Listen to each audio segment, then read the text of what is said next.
Bienvenue dans ce 12h30 à la une de ce journal. Depuis quelques semaines, la nouvelle fait à la une de l'actualité sur les réseaux sociaux. Le comédien ivoirien Zoumana est annoncé très malade. Une vague de solidarité a été lancée à son endroit pour couvrir ses soins de santé. Et puis au Burkina Faso, un mois après la formation de son équipe, le Premier ministre Albert Ouedraogo a présenté sa feuille de route aux membres de l'Assemblée législative de la transition. Disparu des écrans depuis un bon moment, l'acteur Zoumana Gbizié est malade. Le comédien de la célèbre série ivoirienne Faut pas fâcher a été victime d'une crise d'accident vasculaire cérébral. Une nouvelle devenue virale sur les réseaux sociaux. Très vite, un élan de solidarité. L'acteur a reçu la visite d'une délégation du ministère de la Culture et de l'Industrie des Arts et du Spectacle, ainsi que du Bureau ivoirien du droit d'auteur. Rose Mokini, Maïgay Sako. Qui fait ça? Pas facile, hein? Tout amusé. Absent des écrans depuis un bon moment, l'artiste comédien ivoirien Troupa Gbizié Zoumana, alias Zoumana, souffre d'une crise d'accident vasculaire cérébral. Depuis plus de 3 jours, des publications sur son état de santé font le tour des réseaux sociaux.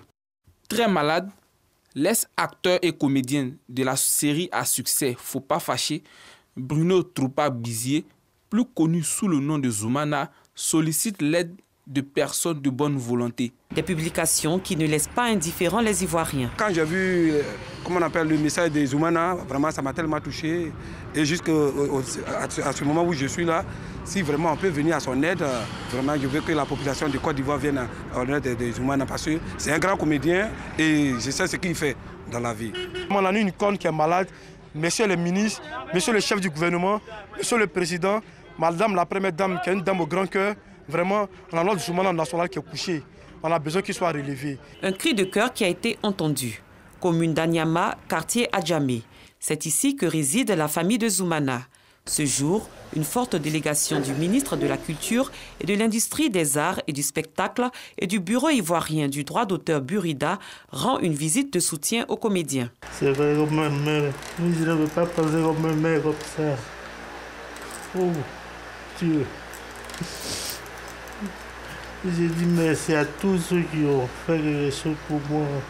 À l'issue de cette visite, la délégation a remis une forte somme à la famille de Zoumana de la part du ministre de la Culture et de l'Industrie des Arts et du Spectacle, Arlette Badongué-Sonkwame. Tout le dispositif est en train d'être étudié pour permettre à nos artistes qui sont souffrants, malades, de vivre leur convalescence dans un endroit suffisamment idéal. Je profite de cette occasion pour lancer un appel solennel à tous nos concitoyens à l'usage responsable des réseaux sociaux. C'est l'occasion pour moi aussi de dire à tous les membres du Burida qu'il existe une assurance maladie et que l'assurance est subventionnée par le ministère de la Culture et de l'Industrie de l'Art.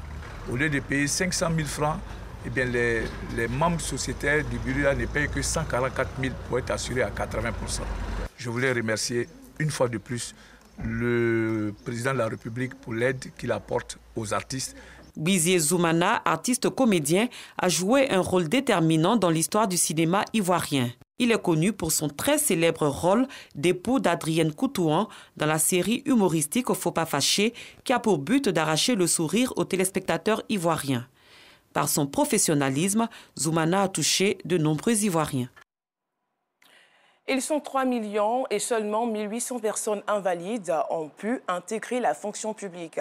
Un résultat en dessous de la moyenne que souhaite voir changer la Fédération des associations pour la promotion des personnes handicapées.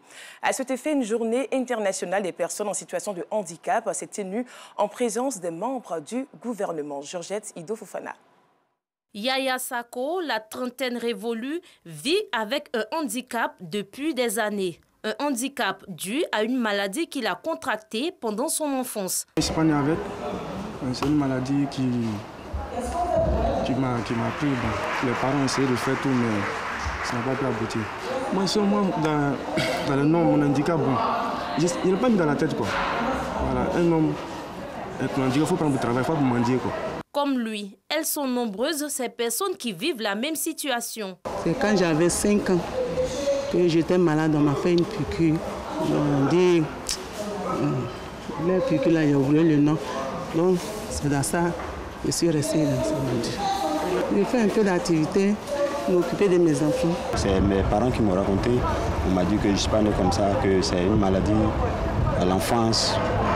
Ils sont allés à moi à l'hôpital et puis bon, après, je ne pouvais plus marcher et puis bon, je me suis retrouvé comme ça.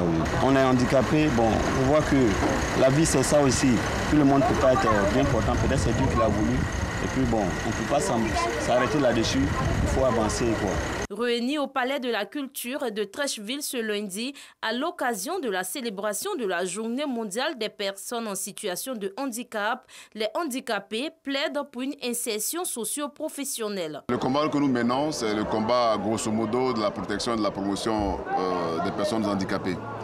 Mais il s'agit surtout en mettant l'accent sur la célébration de la Journée internationale qui devait se tenir normalement le 3 décembre dernier. Mais nous avons insisté et nous avons plaidé et Dieu merci, le gouvernement a fait droit à notre requête. Et aujourd'hui, on a pu la célébrer 4 avril 2022. C'est justement pour sensibiliser. En réalité, il s'agit pour nous de pouvoir créer ce que nous appelons une conscience nationale communautaire en faveur des personnes handicapées. La personne handicapée au cœur de la Côte d'Ivoire solidaire, c'est le thème de la 29e édition. Occasion pour le gouvernement de revenir sur les actions déjà entreprises. Des efforts sont faits pour améliorer les conditions de vie des personnes en situation de handicap et réaffirmer leurs droits dans la société. C'est pourquoi la question du handicap est prise en compte dans le programme Côte d'Ivoire solidaire, dont le pilier 4 s'articule autour du renforcement de l'inclusion, de la solidarité nationale et de l'action sociale. Cette 29e édition est donc le témoignage éloquent d'un autre regard que la société tout entière porte et doit porter sur les personnes en situation de handicap. En effet, la plupart des obstacles auxquels font face les personnes handicapées concernent l'accès aux infrastructures publiques, à l'éducation, à l'information, à l'emploi et à la santé. Instituée par les Nations Unies en 1992, la Journée internationale des personnes en situation de handicap est célébrée tous les 3 décembre. Une journée pour favoriser l'intégration et l'insertion des personnes invalides. Sensibiliser la population ivoirienne à la paix et la cohésion sociale et promouvoir le vivre ensemble pour un développement harmonieux, c'est l'objectif que souhaite atteindre la Fondation Paix et Unité en Afrique. C'est pourquoi, dans la commune d'Abobo, au quartier Belleville, s'est tenu le lancement officiel d'une tournée de sensibilisation à la paix et la cohésion sociale. Anicette Conan, Blessing. Parcourir les différentes communes d'Abidjan et villes de l'intérieur du pays pour parler de paix et de cohésion sociale, tel est l'objectif de la Fondation Paix et Unité en Afrique. Elle ambitionne à travers une vaste campagne de sensibilisation, promouvoir le vivre ensemble et l'unité partout où le besoin se fait sentir. Pour le lancement, c'est le quartier Belleville de la commune d'Abobo qui a été choisi pour abriter cette première campagne de sensibilisation. Cet après-midi, communauté CEDEAO et communauté locale ont pris part aux jeux et activités organisés par la Fondation Paix et Unité en Afrique. Le pays a connu de nombreuses crises. Et ces crises ont eu comme conséquence de fragiliser le tissu social. C'est une initiative saluée par le 5e adjoint au maire de la commune d'Abobo parce qu'elle s'inscrit dans la vision du président de la République, Alassane Ouattara, à savoir prôner la paix et la cohésion sociale partout en Côte d'Ivoire. Sa vision, c'est la paix. Et s'il y a une structure qui vient dans la commune d'Abobo, initier cette rencontre à ce sujet, c'est une joie pour nous. Rappelons que cette campagne de sensibilisation se poursuivra dans toutes les villes et communes du pays. Un mot de spiritualité dans ce journal. Les églises évangéliques rassemblées au sein de la Fédération évangélique de Côte d'Ivoire, FEICI, ont célébré au Parc des Sports de Treichville leur unité de foi en Jésus-Christ au cours de la journée de l'unité évangélique. Ce sont plus d'une dizaine de milliers de fidèles issus d'une vingtaine de dénominations différentes avec à leur tête leurs dirigeants respectifs qui ont chanté à l'unisson des chœurs pour rendre gloire au Seigneur et Sauveur Jésus-Christ. Ido Georgette Fofana. La Fédération évangélique de Côte d'Ivoire, FECI, par le canal de la Journée de l'Unité, a indiqué que sa mission est de contribuer à l'extension du royaume de Dieu, de faire la promotion des valeurs de travail, d'unité et de paix qui sont les fondations d'une église forte. Ces fidèles ont eu droit à des moments d'adoration et louange ainsi qu'à un défilé de différentes églises. Un jour mémorable. Nous avons maintenant institutionnalisé chaque année une telle rencontre pour que les évangéliques se rapprochent, que les leaders se rapprochent et que les chrétiens vivent la vie chrétienne par la communion que nous a recommandé le Seigneur notre Dieu. Nous voulons donc féliciter tous les leaders, nous voulons féliciter tous les membres qui ont fait un déplacement massif afin d'être ici pour célébrer cette journée. Le gouvernement ivoirien a apporté son soutien par la présence du directeur général des cultes qui est venu avec un message d'unité et de paix. Un message d'encouragement des églises évangéliques. Il faut dire que ce thème reprend un peu les préoccupations au niveau gouvernemental. Plus nous sommes unis, nous sommes forts. Et donc pour que l'église évangélique soit une église forte, une église dynamique, il faudrait qu'elle rassemble ses membres. La FECI compte à ce jour plus de 2 millions de fidèles chrétiens repartis dans plus de 100 églises. Le témoignage de l'unité, de la paix et de l'amour sera désormais le quotidien des membres de la Fédération évangélique de Côte d'Ivoire. Sport à présent, dans le cadre des préparatifs de la CAN 2023 qui se tiendra à Abidjan du 23 juin au 23 juillet 2023, le président de la Confédération africaine de football, Patrice Motsepe, a présidé ce lundi la cérémonie d'inauguration du siège de la CAF à la Riviera Bonuma en présence du ministre en charge du sport, Paulin-Claude Daon, et du président du COCAN, François Amicha. Cet établissement ultramoderne a été inauguré en présence du maire de Cocody, Jean-Marc Yassé, du ministre en charge des sports, Paulin-Claude Daon, du président de la CAF, Patrice Motsepe, et du président du COCAN, François Albert Amicha. Intervenant à l'occasion de cette cérémonie d'inauguration du bureau satellite de la CAF à Abidjan, le président Patrice Motsepe s'est réjoui du travail abattu au niveau des infrastructures sportives qui vont abriter la CAN 2023. Pour lui, la Coupe d'Afrique des Nations 2023 sera une réussite comme dans les pays précédents qui ont abrité cette compétition.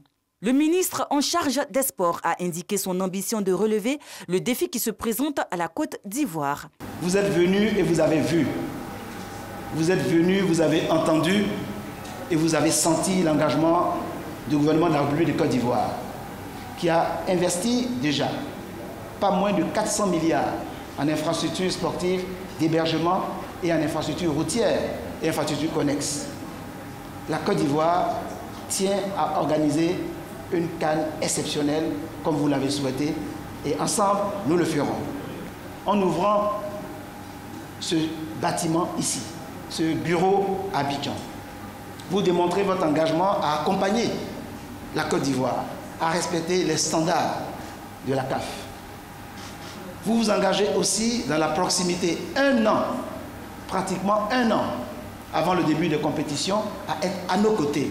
La présence de la CAF ici aujourd'hui est un motif supplémentaire pour parfaire l'organisation.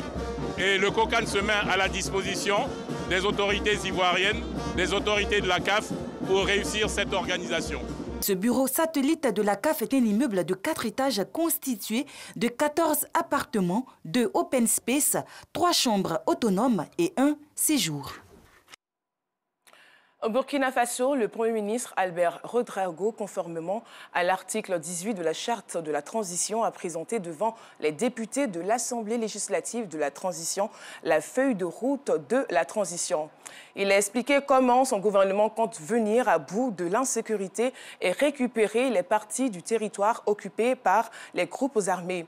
Pour faire face à ces difficultés, le chef du gouvernement annonce comme priorité dans sa feuille de route la lutte contre le terrorisme et la la restauration de l'intégrité du territoire. Cela passe par la réorganisation au sein du commandement des forces armées, le renforcement des effectifs à travers des recrutements, le rappel des militaires retraités et le renforcement des partenariats.